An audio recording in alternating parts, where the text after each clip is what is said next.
अध्याय 12 प्रारंभ. श्री गणेशाय नमः. हे गणाधीशा गणपती, मयुरेश्वरा विमलकीर्ती, माझ्या हृदयी करून वसती, ग्रंथकळसा स्नेहा, तू ज्ञानबुद्धीचा दाता, तू भक्त मनोरथ पुरविता, विघ्न नगाते संहारिता, तूच एक गणराया, तू साक्षात चिंतामणी, चिंतिलेले देशी जाणी, आपुल्या भक्ता लागुणी. ऐसे पुराण म्हणतात, माझ्या मणीची अवघी चिंता, लयासनेयी एकदंता, लंबोदरा पार्वती सुता, भालचंद्रा सिंधुरा रे. असं बच्चूलाल गर्वाला होता एक अकोल्याला, धन कणक संपन्न भला, मनाचाही उदार जो. त्याने हकीकत कारंज्याची म्हणजे लक्ष्मण पंत घोड्याची करुणोपकरणी ऐकिली साची. त्याने साशंक जाहला, ते खरे खोटे पाहण्यास विचार करी चित्तास तो एके समयास महाराज आले अकोल्याला. येऊन बच्चूलाला घरी बैसे झाले उट्यावरी, की गजानन साक्षात्कारी भक्त आपुला म्हणून. बच्चूलाला आनंद झाला, तो समर्थासे ऐसे बदले, आज गुरुराया वाटते मला आपली पूजा करावी. ऐसे ऐकता भाषण समर्थे तुकविली मान, जे साक्षात असे चिन्ह श्रोते संमती दिल्याचे. बच्चूलालाने तयारी तात्काळ केली ओट्यावरी, षोडशोपचारे अत्यादरी पूजन त्याने आरंभिले.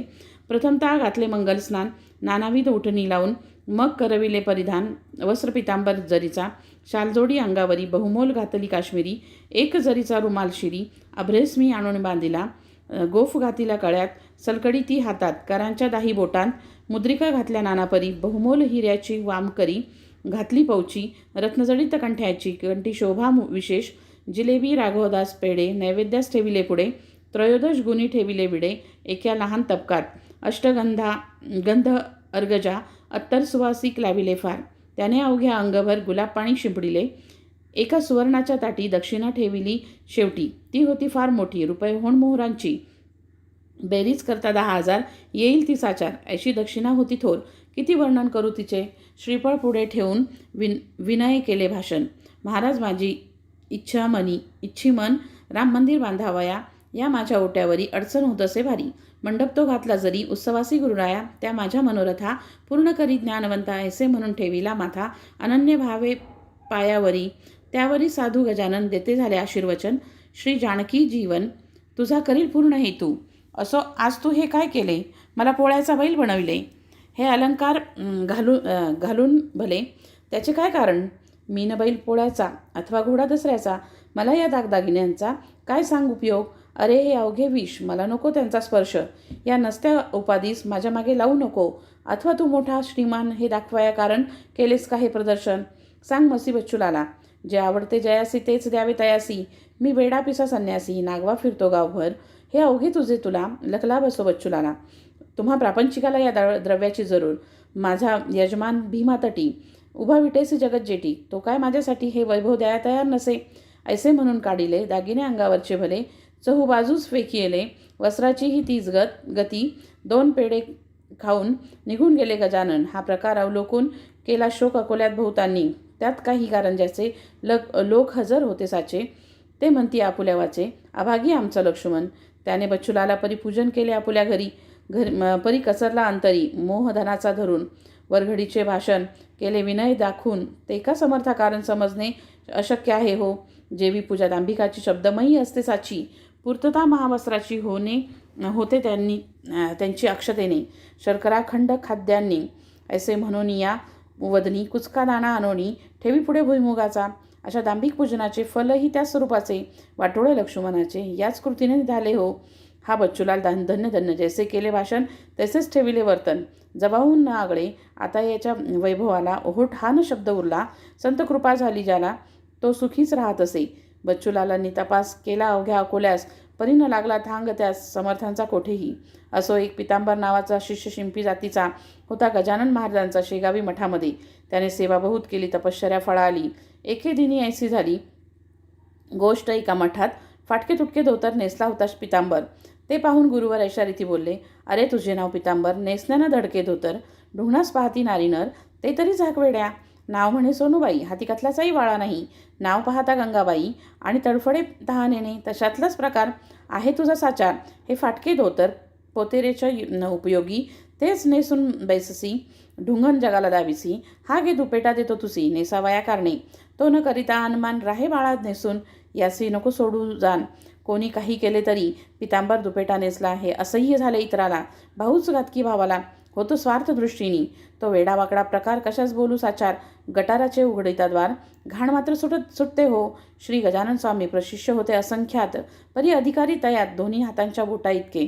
पहा श्रोते कांतारी, वृक्ष असती नानापरी, त्यातून क्वचित कोठे तरी नजरेस पडती चंदनतरू, त्यापरीच होते येथे त्यांच्या शिष्यमंडळी ते. काही शिष्य पितांबरा ते टोचू लागले निरर्थक. हेच का तुझे शिष्यपण, वस्त्र करीसी परिधान, जे का समर्थाकारण ल्यावयाच्या उपयोगी. तुझी भक्ती कळून आली, तू खुशाल चंद असची मुळी, तू राहू नको ये स्थळी अपमान करण्या सद्गुरूंचा. तै पितांबर म्हणाला, मी न गुरूंचा अपमान केला, उलट मान ठेविला. आज्ञा ऐकून तयांची वस्त्र हे मज त्यांनी दिले, नेसावया सांगितले, तेच मी हो परिधान केले. ही का झाली अवज्ञा, ऐसी भवती न भवती झाली. शिष्यांत तेढ माजली, मी मिटवावया माव केली अशा रीती गजानने. पितांबरास म्हणती गुरुवर, तू येथून जावे दूर, जाणते मूल झाल्यावर आई त्याला दूर ठेवी. माझी कृपा आहे खरी हे पितांबरा तुझवरी, जा हिंडून भूमीवरी पद्मतासी तारावे. डोळ्यात आसवे आणून करून या साष्टांग नमन, मागे पाहे फिरफिरून सोडून जाता मठासी. पितांबर आला कोंडोलीसी, बसला वनात आंब्यापासी. चिंतन चालले मानसी निजगुरूंचे सर्वदा. तेथे होता रात्रभर उदया येता दिनकर, जाऊन बसला झाडावर मुंगळ्यांची या त्रासाने. अवघ्या आम्रवृक्षावरी मुंग्या मुंगळे होते भारी, लहान थोर फांद्यांवरी. आला पितांबर जाऊन, परी निर्भय ऐसे सापडेना, स्थान तयासे बसण्या जाना. हेच कृत्य गुराख्यांना कौतुकास्पद वाटले. ते म्हणाले आपापसात, हा माकडा परी का रे फिरत, ह्या वृक्षावरी सत्य हे काही कळेना. लहान सान फांदीला निर्भयपणे फिरून आला, परी नाही खाली पडला. हेच आहे आश्चर्य. दुसरा म्हणाला, यात काही आश्चर्य वाटण्याजोगे नाही. गजाननाच्या शिष्याठाई ऐसे सामर्थ्य असते रे. यावरून हा त्यांचा शिष्य असावा खचित साचा. चला हा येथे आल्याचा वृत्तांत सांगू गावात. गोपमुखे वृत्त कळले, कोंडोलीचे लोक आले, आम्रवृक्षापाशी भले. कोण आले ते पाहावया, म्हणाले पौरवासीनर. हा ढोंगी असावा साचार, बळेच करतो वेडेचार. गजाननाच्या शिष्यापरी शिष्य गजानन महाराजांचा भास्कर पाटील होता साचा. झाला नुकताच अंत त्याचा अडगाव नामे ग्रामात. समर्थाचे शिष्य येथील कशास, बळे करण्या उपवास सोडून बर्फी पेड्याला. पुसून एकदा यास पहावे, तो काय म्हणतो ते ऐकावे, मग खरे खोटे ठरवावे. उगीच तर्क नाही बरा. एक मनुष्य पुढे आला, पितांबरासी पुसू लागला, तू कोण, कोठील, कशाच आला, गुरु तुझा कोण असे. पितांबर बोले, त्यावर मी शेगावचा राहणार, मी शिंपी पितांबर, शिष्य गजानन स्वामींचा. त्यांची आज्ञा मज लागून करण्या झाली पर्यटन, म्हणून येथे येऊन वृक्षापाशी बैसलो. तो आंब्याच्या मुळाशी मुंगळे होते बहुवसी, म्हणून बैसलो फांदीसी वृक्षावरी जाऊन. तैसे ऐकता तद्भाषण लोक कोपले दारून. अरे मोठ्यांचे नाव सांगून चेष्टा ऐशा करू नको. काय म्हणे, मी राजाची राणी आवडती आहे साची, खळगी भरण्या पोटाची आले मजुरी करावया. देशमुख त्या गावीचा शामराव नामे साचा, तो बोलला ऐसी वाचा. अरे सोंगाड्या ऐखे, स्वामी समर्थ गजानन प्रत्यक्ष आहे भगवान. त्यांचे नाव सांगून बट्टा त्यांना लावू नको. अरे वेड्या, एका काळी त्यांनी ऐसी कृती केली. ऋतू नसता आणवली फळे आम्रवृक्षाला, त्यांनी फळे आणवली, तू नुसती पाने आणभली. नाहीतरी या स्थली तुझी न धडगत लागेल. हा बळीराम पाटलाचा वृक्ष वटलेला आंब्याचा, तो पर्णयुक्त करीसाचा. आमच्या देखत ये काळी, ऐसेने जरी करशील तरी मार खाशील. खरा असल्यास होशील वंदे आम्हा कारणे. काकी शिष्य सद्गुरूचे, काही अंशी निघती साचे, बापा त्यांच्याच तोडीचे. हा आहे न्याय जगी, नको करू उशीर. हा आंबा करी हिरवागार. ते ऐकता पितांबर गेला असे घाबरून. बोलला, ऐसे नाडू नका, माझी सारी कथा ऐका. एका खाणीत निघती देखा, हिरे आणि गारा हो, तैसाच मी गार परी. गजानन शिष्याभितरी बोललो नाही वैखरी, यात किंचित खोटे हो. गारेवरून खाणीस नाही येत जगी दोष, मी निज गुरूंच्या नावास चोरून कैसे ठेवावे. शामराव म्हणे त्यावर, नको करू चरचर. संकट शिष्यास पडता थोर, ते धावा करीती सद्गुरूंचा. मग तो शिष्य त्यांचा जरी नसला कृतीने अधिकारी, तरी सद्गुरूंचा प्रभाव करी साह्य त्या आपुल्या शिष्यास. ऐसी झाली आड विहीर, पितांबरासी साचार झाला बिचारा चिंतातूर. काही न सुचे तयासी, त्या वटलेल्या झाडापाशी मिळाले अवघे पौरवासी. काय होते ते पाहावयासी, मुले बायका समवेत निरुपाय होऊनी अखेर. पितांबराने जोडिले कर, स्तवन मांडिले अपार आपल्या सद्गुरू रायांचे. हे स्वामी समर्थ गजानना, ज्ञानांबरीच्या नारायणा, पद्मताच्या रक्षणा, धाव आता ये काळी. माझ्यामुळे दोष तुला येऊ पाहतो भक्त बाला, आपुल्या ब्रिदासाठी पाला आणि आम्रवृक्षासी. माझी भिस्त तुझ्यावरी, पाव माते लवकरी. नातरी आली पाळी खरी, मजला इथे मरण्याची. प्रल्हाद खरा करण्याला, स्तंभी नरहरी प्रगटला. जनी चढविता मुळाला, त्याचे पाणी जहाले. जनीचा भार देवावर, माझा आहे तुझवर. संत देवांत अंतर मुळीच नाही राहिले. देवतेची असती संत, संततेची देव साक्षात. मला लोक म्हणतात शिष्य गजाननाचा, माझे काही महत्त्व नाही, ते अवघे तुझ्या ठाई. पुष्पामुळे किंमत येई जगी सूत्रा कारणे. तू पुष्प मी आहे सूत, तू कस्तुरी मी माती सत्य. तुझ्यामुळे चाले येथ संकट हे माझ्यावरी. आता न माझा अंत पाही, गुरुराया धाव घेई. या वटलेल्या वृक्षाठाई पाणी आणि पर्णे कोमल. लोकांस म्हणे पितांबर, करा सद्गुरूंचा नाम गजर. जय जय गजानन साधूवर, शेगावच्या अवलिया.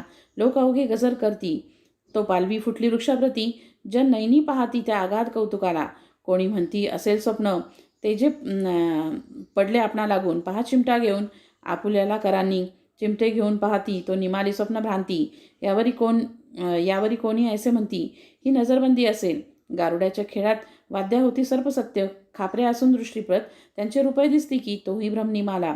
तोडून पाहता पर्णाला फांदी वाटे तत्काळात आला चीक शुभ्रसा बाहेर.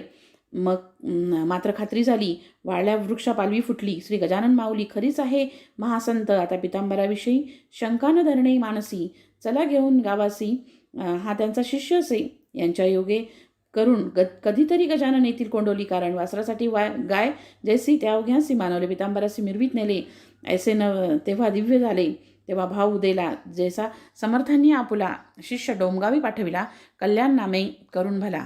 कल्याण करण्या जगाचे तैसेच केले गुरुवरे. श्री गजाननाने साजिरे, उदेले हे भाग्य खरे त्या कोंडोली गावचे. श्रोते, अजूनपर्यंत तो आंबा आहे कोंडोलीत. इतरांपेक्षा असंख्यात फळे येती त्याला. त्या पितांबराचे भजनी कोंडोली गाव लागला जाणी. जेथे जाईल हिरकणी, तेथे ती मोल पावे. मठ पितांबराचा कोंडोलीत झाला साचा, आणि अंतही तयाचा ते ठाई झाला हो. आता इकडे शेगावात महाराज आपल्या मठात एके दिवशी उद्विग्न चित्त होऊन या बैसले. शिष्य त्यांचे कारण पुसू लागले कर जोडून. महाराज आपले मन का हो अस्थिर झाले. तरी महाराज बदले लोकांना. आमचा कृष्णा पाटील गेला, जो चिकन सुपारी आम्हाला रोज आणून देत असे. त्याची झाली आठवण. राम त्याचा मुलगा लहान, आता सुपारी चिकन कोण देतो या ठाया. राम थोर झाल्यावरी करील माझी चाकरी, म्हणून मी या मठांतरी आता न तयार राहावया. ऐसे महाराज बोलता जनालागी लागली चिंता. महाराजांचा विचार आता दिसतो येथून जाण्याचा, म्हणून कसेही करून जाऊ न द्यावे त्या कारण. चला आपण धरू चरण महाराजांचे वेळा. ऐसा विचार मिळून केला. मंडळी आली मठाला. श्रीपतराव व्यंकटलाल, दाराचंद मारुती मंडळीने धरिले चरण. महाराज आम्हा सोडून तुम्ही आपुले ठिकाण राहण्याचे अन्य करू नये. तुमची इच्छा असेल जेथे तेथेच राहा शेगावात. परी सोडण्याचे मनात ग्राम हे आणू नका. तई महाराज वाणी निघाली. तुमच्या गावात आहे दुफळी, मला कोणाची जागा मुळी नको येथे राहावया. जी कोणाची नसेल ऐसी जागा जरी द्याल तरीच राहणे होईल माझे या शेगावी. ऐसी गोष्ट ऐकली तेव्हा मंडळी चिंतावली. समर्थांनी आज्ञा केली मोठ्या पेचाची, आपणा कोणाच्या जागेत राहण्या तयार नाहीत. सरकार यांच्या प्रित्यर्थ जागा ती देईल कशी. भूषण आपल्या साधूचे, सरकारच नाही साचे. व्यंकटलाल बोलला वाचे, ऐसे संकट घालू नका. सरकार धार्मिक कृत्याला जागा देईल, हा न उरला भरोसा तो आम्हाला. हे राज्य परक्यांचे, म्हणून आम्हापैकी कोणाची जागा घ्या मागून साची. आहे तयारी आमुची, ती तुम्हा द्यावयास. समर्थ केले भाषण, काय हे तुमचे अज्ञान.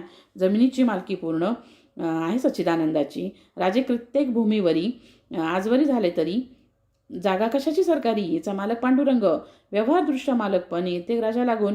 त्याचे नाही भूषण. तुम्ही प्रयत्न करा, जागा मिळेल प्रयत्न करिता. पुढे नका बोलू आता. हरिपाटलाच्या होता आता यश येईल निसंशय. हरिपाटलाकडे आली मंडळी ती अवघी भली. त्यांच्या सल्ल्याने मागितली जागा अर्ज करून. बुलढाण्याचा सर्वाधिकारी साहेब होता नामेकरी. त्याने 1 एकर जागा खरी अर्जावरून दिली असे, आणि असे म्हणाला, तुम्ही 2 एकरास्तव अर्ज केला, परी मी तूर्त तुम्हाला 1 एकर देत असे. तुम्ही 1 वर्षात जागा केल्या व्यवस्थित, तुमचा मी पूर्वीन हेत. जागा अनेक देऊन या. तो ठराव सरकारचा आहे, दप्तरी नमूद साचा. समर्थाच्या वाणीचा प्रभाव खचित लोकोत्तर. मग हरी पाटील व्यंकटलाला निघते झाले वर्गणीला. द्रव्यनिधी क्षणात जमला आणि काम सुरू झाले. यापुढील अवघे वृत्त येईल पुढल्या अध्यायात. सत्पुरुषाचा पुरविण्यात हे देव राहे तत्पर सदा. विठू पाटील डोंगरगावचा, लक्ष्मण पाटील वाडेगावचा, जगू आबा शेगावचा हे पुढारी वर्गणीचे. श्रीदास गणविरचित हा श्री गजानन विजय नामे ग्रंथ ऐका श्रोते सावचित्त. नीच कल्याण व्हावया. शुभम भवतु श्री हरिहरार्पणमस्तु. इति श्री गजानन विजय ग्रंथस्य 12ोऽध्याय समाप्त.